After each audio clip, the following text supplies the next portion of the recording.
What's up, everybody? Damon here, and in today's gaming news, football fans were really excited to have a college football game back, and 2 new Japanese games are off to an incredible start. This is your Daily Fix.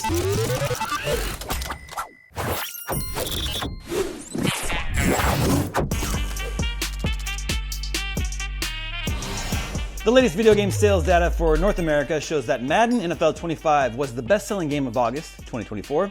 Fittingly, this is the 25th consecutive year that a Madden game was the bestseller in its launch month. Say what you will about the quality from year to year, Madden fans buy it every year without fail.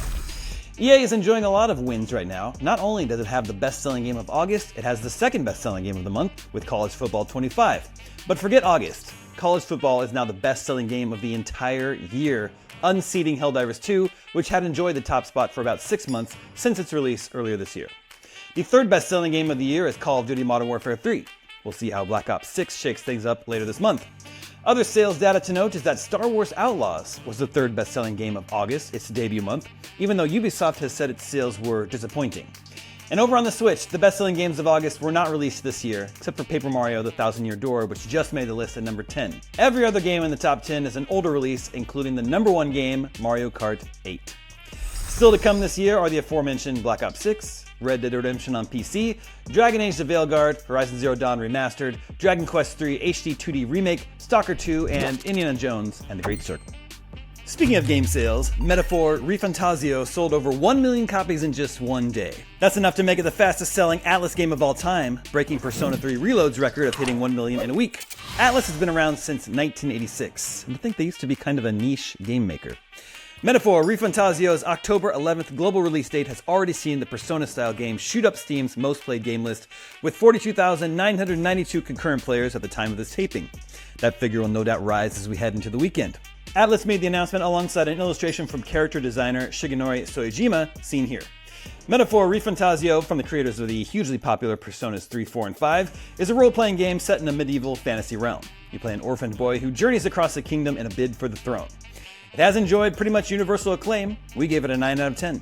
I have to admit, Metaphor was not on my radar at all, but everyone here at IGN was raving about it, so I gave it a go this week, and it hooked me right away. It's got a super cool style and presentation.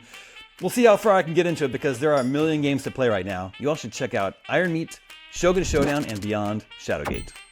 And finally, Dragon Ball Sparking Zero was in early access until today, but that didn't stop fans from pushing it to massive early numbers on Steam.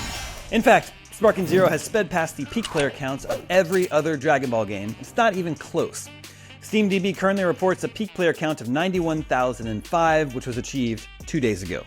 That's especially impressive when you consider these are the players who shelled out $100 or more for Sparking Zero's Deluxe or Ultimate Editions, which allow for access to the game 3 days early. But that number also doubles the Dragon Ball fighting game with the next highest peak player count, Dragon Ball FighterZ, which topped out at 44,303 per SteamDB charts. It's pretty major when you compare it to other major fighting game franchises too.